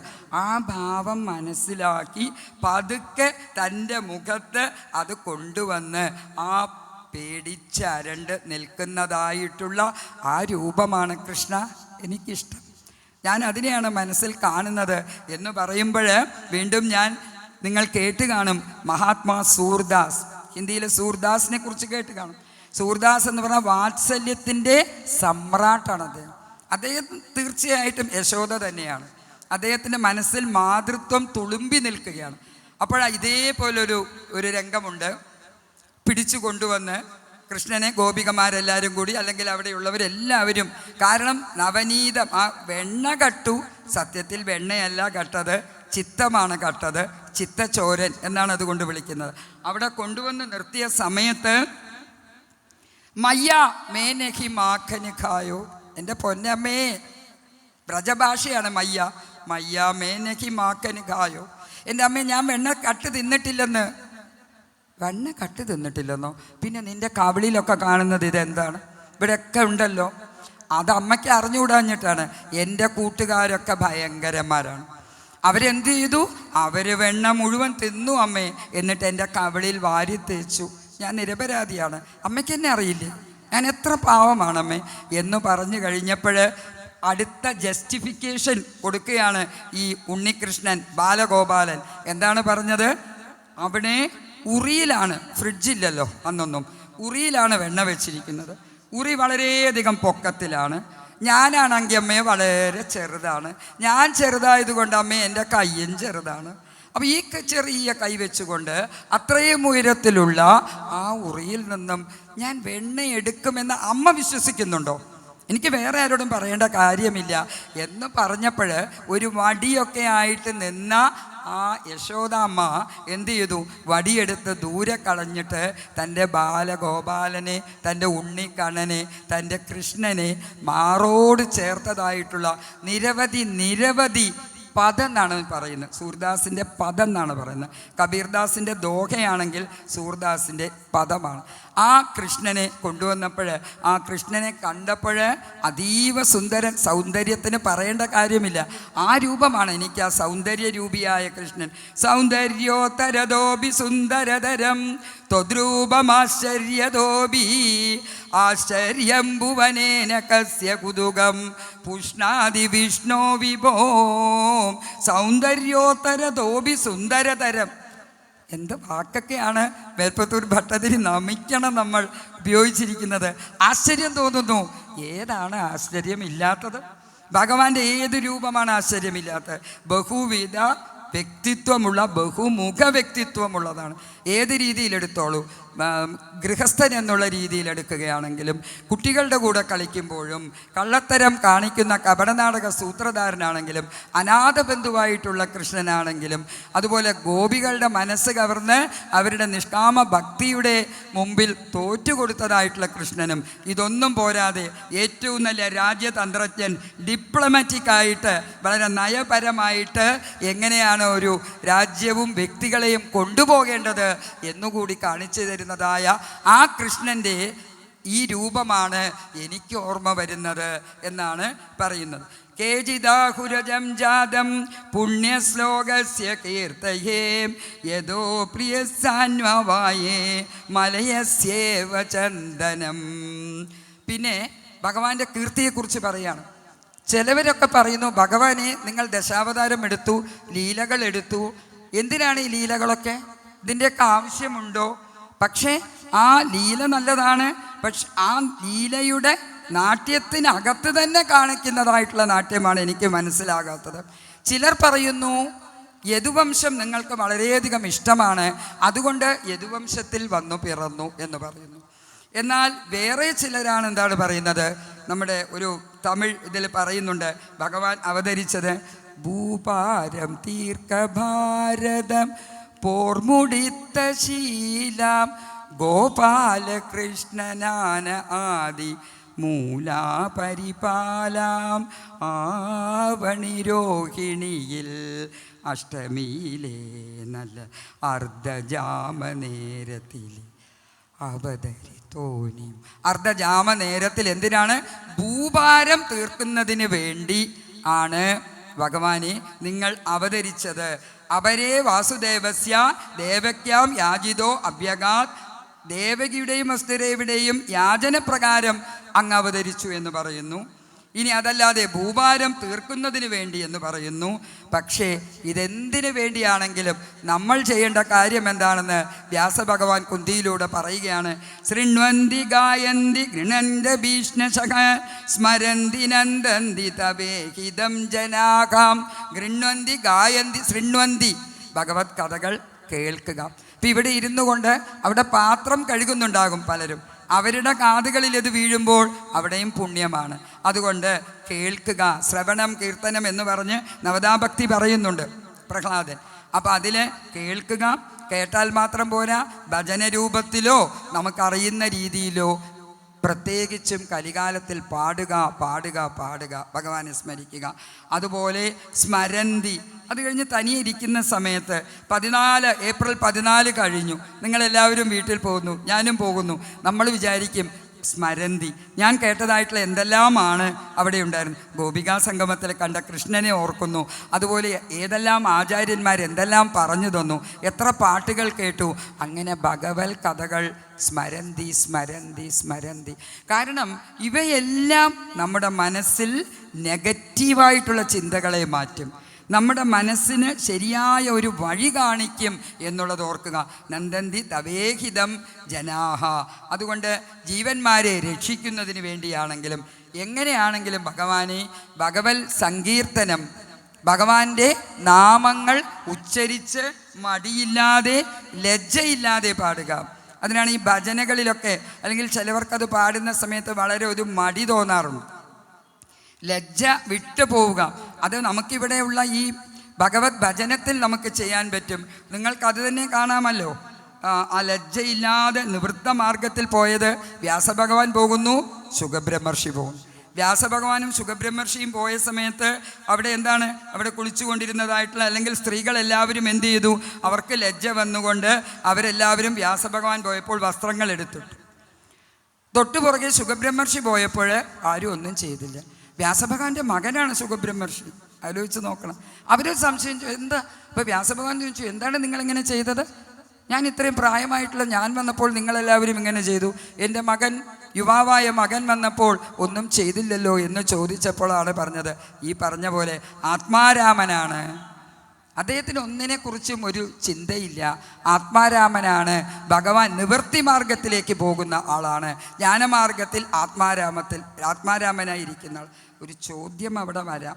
എന്താണ് ചോദ്യം എന്ന് വെച്ചാൽ, ആത്മാരാമനായി നിവൃത്തി മാർഗത്തിൽ പോയി ഒരു പശുവിനെ കറക്കുന്ന നേരം പോലും സുഖബ്രഹ്മർഷി എവിടെയും നിൽക്കില്ല അത്ര. അങ്ങനെ പോലും നിൽക്കാത്ത സുഖബ്രഹ്മർഷി ഈ ഭാഗവതം മുഴുവൻ എങ്ങനെയാണ് പറഞ്ഞു കൊടുത്തത്? അത്രയും നേരം അദ്ദേഹം എങ്ങനെ ഇരുന്നു എന്നുള്ള സംശയത്തിൻ്റെ ആ ഉത്തരം സുഖബ്രഹ്മർഷി തന്നെ വിചാരിച്ചു. ഈ ആത്മാരാമനായിരിക്കുമ്പോൾ തന്നെ ഭഗവാന്റെ ആനന്ദം എനിക്ക് ഇഷ്ടം പോലെ കിട്ടുന്നുണ്ട്. അതിനാണ് പറയുന്നത് ഗൂങ്കേക്കെ ഗുടുക്കെ സമാനെന്ന്. അതായത് ഒരു സംസാരിക്കാൻ പറ്റാത്ത ആളുടെ വായിൽ ശർക്കര ഇട്ട് കഴിയുമ്പോൾ അതെങ്ങനെയുണ്ടെന്ന് ചോദിച്ചാൽ പറയാനായിട്ട് പറ്റില്ല. പക്ഷേ സ്വയം ആസ്വദിക്കാൻ പറ്റും അതെങ്ങനെയുണ്ടെന്ന്. പക്ഷെ അത് പറഞ്ഞ് ബലിപ്പിക്കാൻ പറ്റില്ല എന്ന് പറഞ്ഞ പോലെ സുഖബ്രഹ്മർഷിക്ക് തോന്നിയിട്ടുണ്ടാകാം, ഞാൻ തനിയെ അനുഭവിക്കുന്നതായിട്ടുള്ള ഈ ആത്മാനന്ദം, എനിക്ക് കിട്ടിയിട്ടുള്ളതായി ഈ ഭഗവാനിൽ നിന്നും കിട്ടുന്ന പറഞ്ഞറിയിക്കാൻ പറ്റാത്തതായിട്ടുള്ള ആത്മാനന്ദത്തെ ഞാൻ എന്ത് ചെയ്യുകയാണ്, ഞാൻ ഈ ഭാഗവതത്തിലൂടെ പറഞ്ഞു തരാം എന്ന് പറഞ്ഞത് നമ്മുടെ ഏവരുടെയും ഭാഗ്യം, പുണ്യം, സുഹൃതം എന്നെല്ലാം നമുക്ക് വിശേഷിപ്പിക്കാവുന്നു. അപ്പോൾ കേവയം നാമരൂപാഭ്യാം യദുഭിസ്സഹ പാണ്ഡവാഹ ഭവതോ അദർശനം യർഹി ഋഷികാണാമിവേശിതുഹൂം. അതുകൊണ്ട് നാമം, രൂപം, അതായത് സഗുണം നിർഗുണം എന്നുള്ള രണ്ട് രൂപമുണ്ട്. അപ്പോൾ കുന്തിദേവി പറയാണ്, ഭഗവാനെ നേയം ശോഭിഷ്യതേ നേയം ശോഭിഷ്യതേ തത്ര. അങ്ങനെയുള്ള കൃഷ്ണ ഞങ്ങളെ വിട്ടിട്ട് പോവുകയാണോ? ഇവിടെ ഇത്ര നേരം സംസാരിച്ചു, തേരിലോട്ട് കയറാനായിട്ട് നിൽക്കുന്ന രംഗമാണ്. വളരെ നമ്മൾ എന്താ പറയുക, ഡ്രാമാറ്റിക് എന്നൊക്കെ നമ്മൾ പറയുന്നത്. അപ്പം അങ്ങനെ നിൽക്കുകയാണ്. ഇത് മുഴുവൻ കേട്ട് കഴിഞ്ഞു. എന്നിട്ട് കുന്തിദേവി വീണ്ടും പറയാണ്, കൃഷ്ണ വിട്ടിട്ട് പോവുകയാണോ ദ്വാരകയ്ക്ക്? ഞങ്ങളെ വിട്ടിട്ട് പോയാൽ ഞങ്ങൾക്ക് ശോഭയില്ല, ഞങ്ങൾ പിന്നെ ആരുമല്ലാതിരിക്കുകയാണ്. ഹേ ഗദാധര, അതുകൊണ്ട് തൊൽപദൈരംഗിത, അങ്ങയുടെ ചരണങ്ങൾ കൊണ്ട് അങ്കിതമായിരിക്കുന്ന ഈ പുണ്യം, അല്ലെങ്കിൽ ഈ എന്താ പറയുക, പൊടി എന്നൊക്കെ നമ്മൾ പറയില്ലേ, ഭഗവാന്റെ കാലുകൾ എവിടെയെല്ലാമോ അതിൻ്റെ അങ്കിതമായിരിക്കുന്നത്. അതുകൊണ്ട് അവ വിട്ടിട്ട് പോയാൽ ഞങ്ങൾക്കൊരു ശോഭയുമില്ല, ഞങ്ങൾക്കൊരു രൂപവുമില്ല, ഞങ്ങൾക്കൊരു ഗുണവുമില്ല. മാത്രവുമല്ല ഞങ്ങൾക്ക് പാണ്ഡവർക്ക് ഒരു വിലയുമില്ല.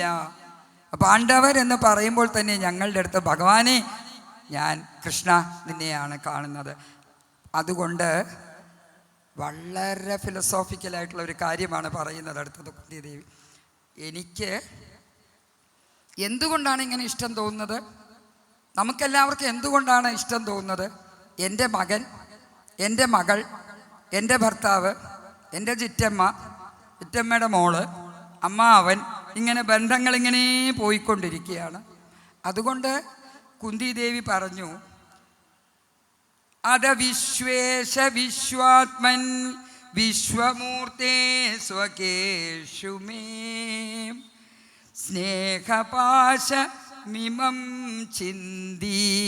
ഒന്നുകൂടി പറയാം, സ്നേഹപാശ മിമം ചിന്തി ദൃഢം പാണ്ഡുഷു വൃഷ്ണിഷു. ഈ പാണ്ഡവന്മാരോട് ഉള്ള സ്നേഹപാശത്തെ ഭഗവാനെ അറുത്തു തരൂ. ഈ സ്നേഹപാശം എത്ര കാലമുണ്ടാകുമോ അത്ര കാലവും ഞാൻ മായാജവനിക അതിൽ പെട്ടുപോകും. ഞാൻ ആ മായയാകുന്ന യവനികയിൽ പെട്ടുപോകും. ഭഗവാനെ, നമ്മളോട് ഓരോരുത്തരോടും വ്യാസഭഗവാൻ തരുന്നതായിട്ടുള്ള കുന്തി മാതാവിൻ്റെ സ്തുതിയുടെ ഒരു എസെൻസ് എന്നെനിക്ക് തോന്നിയിട്ടുള്ളൂ, അല്ലെങ്കിൽ നമുക്ക് തോന്നുന്നതാണ് ഈ സ്നേഹഭാഷമെന്നും ചിന്തി. അതുകൊണ്ട് എനിക്കിതൊന്ന് അറുത്ത് തരൂ. എനിക്ക് വയ്യ. ഇതെത്രത്തോളം ഉണ്ടോ അത്രത്തോളം ഞാൻ ഈ സംസാര സാഗരത്തിൽ ഉഴന്നുകൊണ്ട് വീണ്ടും വീണ്ടും ആനക്കുഴിയിൽ വീഴുന്നത് പോലെ വീണ്ടും എന്നെ പൊക്കുവാനായിട്ട് വരേണ്ടി വരും. അതുകൊണ്ട് എന്തിനാ ഭഗവാനെ എന്നെ അങ്ങ് ഈ സ്നേഹഭാഷത്തിൽ നിന്ന് ഒന്ന് അറുത്ത് തരൂ, മാറ്റിത്തരൂ, രക്ഷിക്കൂ എന്ന് പറഞ്ഞുകൊണ്ട് വിലപിക്കുന്നതായിട്ടുള്ള ഒരു രംഗമാണ് നമ്മൾ കാണുന്നത്. അതെങ്ങനെയാണെന്ന് പറയുന്നുണ്ട്.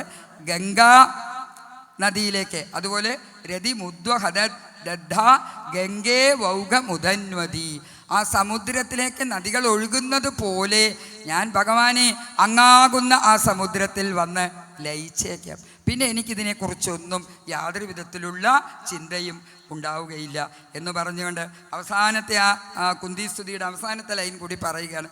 ശ്രീകൃഷ്ണ കൃഷ്ണ സഖം വിഷ്ണു ഋഷഭാവനിദ്രു രാജന്യവംശദഹന അപവർഗവീര്യ ഗോവിന്ദ ഗോദ്വിജ സുരാർത്തി ഹരാവതാര യോഗേശ്വര അഖില ഗുരോ ഭഗവൻ നമസ്തേ. ഹേ ശ്രീകൃഷ്ണ, ഹേ കൃഷ്ണ സഖ, അതുകൊണ്ട് ഗോവിന്ദ, എന്നെ യോഗേശ്വരനായിരിക്കുന്ന അഖില ഗുരു ജഗദ്ഗുരു. നമ്മൾ എന്തിനാണ് ഗുരുവിനെയൊക്കെ അന്വേഷിക്കുന്നത്? നമുക്ക് ഗുരുവായിട്ട് ഭഗവാനുണ്ട്. ആ ജഗദ്ഗുരുവിനെ വിളിച്ചുകൊണ്ട് പറയാണ്. ആദ്യം തുടങ്ങിയപ്പോഴും നമസ്യേ എന്ന് പറഞ്ഞ് നമസ്കരിച്ചു തുടങ്ങി. അവസാനിച്ചപ്പോഴും യോഗേശ്വര അഖില ഗുരു ഭഗവൻ നമസ്തേ. തുടങ്ങുമ്പോഴും നമസ്കരിച്ചു, അവസാനിക്കുമ്പോഴും നമസ്കരിക്കുന്നു. നമസ്കാരത്തിൻ്റെ പ്രത്യേകത കൂടി എന്താണെന്ന് വെച്ചാൽ, ഞാൻ ഇവിടെ നിന്നുകൊണ്ട് പറയുമ്പോൾ, ഭഗവാന്റെ മുമ്പിൽ ഒരു കൃഷ്ണനാണിവിടെ നിന്ന് പറയുമ്പോൾ വീണ്ടും എൻ്റെ ഒരു തലയുടെ അല്ലേ ആ ഒരു നമസ്കരിക്കുന്ന സമയത്ത് വിനയാന്വിതരാകുന്നു, നമ്മൾ വിനയമാകുന്നു എന്നുള്ളൊരു പ്രതീകം കൂടി നമസ്കാരത്തിന് ഉണ്ട്. അതുകൊണ്ടാണ് കുന്തിദേവി പറഞ്ഞത്, അബലയായ സ്ത്രീകളായ ഞങ്ങൾക്ക് എന്നുകൂടി ഇതിൽ പറയുന്നുണ്ട്. ഞങ്ങൾക്കിതൊന്നും ആകെ ഒന്ന് മാത്രം അറിയാം. എന്താണ്? നമസ്കരിക്കാം, സ്തുതിക്കാം, സ്തുതിക്കാം, നമസ്കരിക്കാം, നമസ്കരിക്കാം, സ്തുതിക്കാം. അപ്പം നമ്മളെല്ലാവരും തന്നെ ഇതുപോലെ നമസ്കരിക്കലും സ്തുതിയും നമ്മുടെ ജീവിതത്തിൻ്റെ, നമ്മുടെ അന്തരംഗത്തിൽ നമ്മളത് കൊണ്ടുപോകണം എന്നുള്ളതിൽ സംശയമില്ല. അതിനുശേഷം പിന്നീട് ഇത് പറഞ്ഞു കേട്ടപ്പോൾ നിങ്ങൾക്ക് തോന്നും, എന്തായിരിക്കും ഭഗവാന്റെ ഒരു, ഇങ്ങനെയെല്ലാം ഇത്രയും പറഞ്ഞല്ലോ. കുന്തിദേവി നിന്ന് സ്തുതി ചെയ്തു. ആ അമ്മ ആ കുന്തി സ്തുതി ചെയ്തപ്പോൾ തൻ്റെ മക്കളെ ആലോചിച്ച് നോക്കണം. അങ്ങനെ നിന്ന് പറഞ്ഞ സമയത്ത് ഭഗവാന്റെ ആ ഭാഗവതത്തിലെ രണ്ടാമത്തെ വരിയാണ്, മന്ദം ജഹാസ വൈകുണ്ഠോ മോഹയന്നിവ മായയാ. മന്ദം ജഹാസ, പതുക്കെ പുഞ്ചിരിച്ചു അത്ര. ശ്രദ്ധിച്ചിട്ടുണ്ടാകും, എനിക്ക് പലപ്പോഴും ഭാഗവതം വായിക്കുമ്പോൾ തോന്നിയിരിക്കുന്നത്, ഭാഗവതത്തിലുടനീളം നോക്കിയാൽ ഭഗവാൻ പുഞ്ചിരിക്കുന്ന ഒരുപാട് സന്ദർഭങ്ങളുണ്ട്. എന്ത് പറഞ്ഞാലും ഒരു പുഞ്ചിരിയാണ്. ഇപ്പം നമ്മൾ ഈ പുഞ്ചിരിക്ക് പല പല തരത്തിലുള്ള അർത്ഥതലങ്ങളുണ്ട്. നേരത്തെ അർജുനോട് പുഞ്ചിരിച്ചപ്പോൾ പറഞ്ഞു യുക്തം എന്താണ്, അത് ചെയ്തു കൊള്ളുക.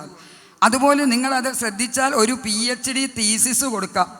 അത്രയ്ക്കുമുണ്ട് മന്ദൻ ജഹാസ ആ സുസ്മേരവദനൻ എന്ന് പറയുന്നത്. ചിരിക്ക് ഭയങ്കര വളരെ അർത്ഥമുണ്ട്. അപ്പം ഇവിടെ ഭഗവാൻ ഇത്രയും കുന്തിദേവി സ്തുതിച്ചു, നമസ്കരിച്ചു, പ്രാർത്ഥിച്ചു, സ്നേഹഭാഷ കളയണം എന്നെല്ലാം ഇത്ര നേരം സ്തുതി ചെയ്തപ്പോൾ ചിരിച്ചത് എന്തിനാണെന്നറിയാമോ?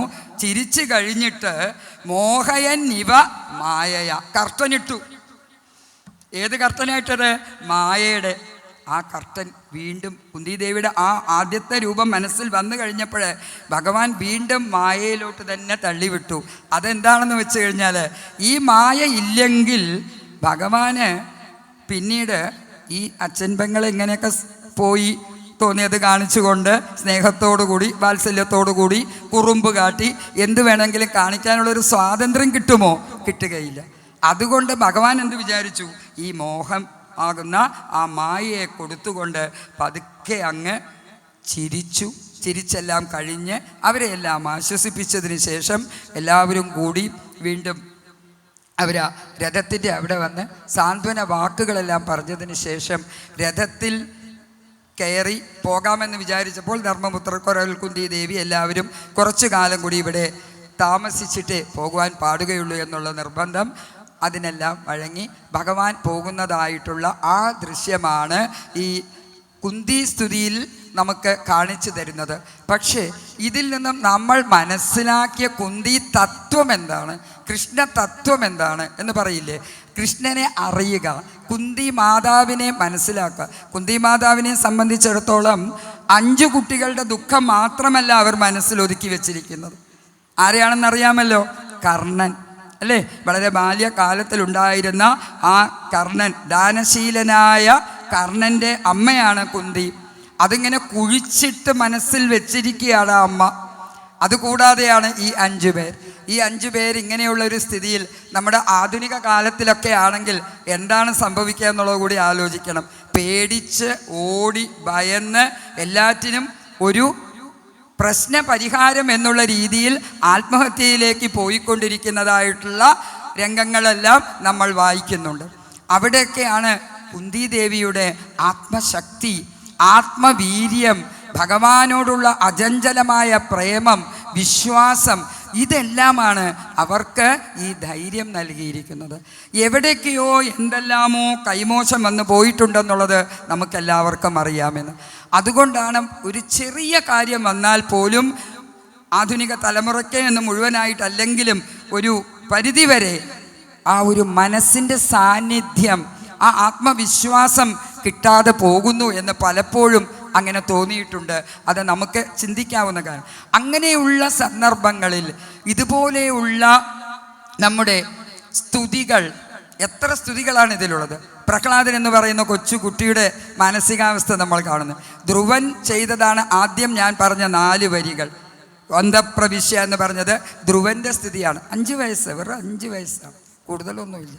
5 വയസ്സിൽ ഇപ്പം എല്ലാവർക്കും പ്രഹ്ലാദനാകാൻ പറ്റുമോ, എല്ലാവർക്കും ധ്രുവനാകാൻ പറ്റുമോ എന്ന് നമ്മൾ പറയും. പക്ഷേ ആ ധ്രുവൻ, പ്രഹ്ലാദൻ, കുന്തി മാതാവ് ഓരോരുത്തരും നമുക്ക് പറഞ്ഞു തന്നിട്ടുള്ളതായിട്ടുള്ള സ്തുതികളും കാര്യങ്ങളും മനനം ചെയ്ത് ചിന്തിച്ച് എവിടെയെങ്കിലുമൊക്കെ നമ്മുടെ അന്തരംഗത്തിൽ കിടക്കും.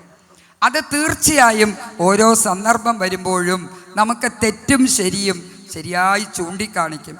ഏതുപോലെ എന്ന് വെച്ചാൽ, ഹംസത്തിൻ്റെ മുമ്പിൽ പാലും വെള്ളവും കൂടി വെച്ചിട്ടുണ്ടെങ്കിൽ എങ്ങനെയാണോ ഹംസം പാലിനെ ഗ്രഹിക്കുന്നത്, വെള്ളത്തിനെ കളയുന്നത്, അതേപോലെയുള്ള ത്യാജ്യ ഗ്രാഹ്യ വിവേചന ശക്തി നമുക്കുണ്ടായിരിക്കണം. ത്യജിക്കേണ്ടതിനെ ത്യജിക്കുക, സ്വീകരിക്കേണ്ടതിനെ സ്വീകരിക്കാനുള്ള ഒരു മനോഭാവം ഉണ്ടാക്കിയെടുക്കാൻ നമുക്ക് കഴിയണം.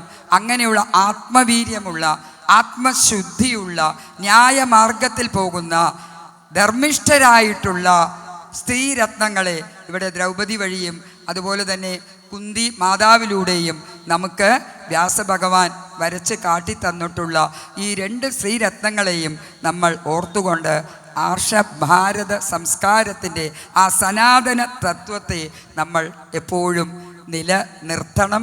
അത് നമുക്ക് നിലനിർത്താൻ സാധിക്കും. നമുക്ക് എന്ന് മാത്രമേ, എനിക്ക് എന്ന വാക്കിന് യാതൊരു പ്രസക്തിയുമില്ല.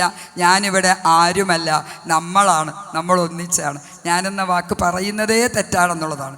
അതുകൊണ്ട് നമുക്കെല്ലാവർക്കും ആ ഒരു രീതിയിലുള്ള ഭഗവാന്റെ, ആ കുന്തി മാതാവിൻ്റെ ആ ഒരു സ്ഥൈര്യവും ഇതും ഭഗവാനിൽ നിന്നും കൃഷ്ണനിൽ നിന്നും മാരൻകുളങ്ങര അമ്മ ദേവിയിൽ നിന്നും നമുക്ക് ലഭിക്കട്ടെ എന്ന് പറഞ്ഞുകൊണ്ടും വീണ്ടും ഇങ്ങനെ ഒരു അവസരം എനിക്ക് ലഭിച്ചതിനും സുഹൃത്തുക്കളായ നിങ്ങളുടെ അനുഗ്രഹാശിസ്സുകൾ എനിക്ക് വേണമെന്നും പ്രാർത്ഥിച്ചുകൊണ്ട് ഞാൻ എൻ്റെ വാക്കുകൾ ഗുരുവായൂരപ്പൻ്റെ പാദങ്ങളിൽ സമർപ്പിക്കുന്നു. കായേന വാചാ മനസേന്ദ്രിയേർവാ ബുദ്ധ്യാത്മനാഭാ പ്രകൃതേ സ്വഭാവാത് കരോമി യദ്യൽ സകലം പരസ്മൈ നാരായണായേതി സമർപ്പയാമി. ഹരിയോ.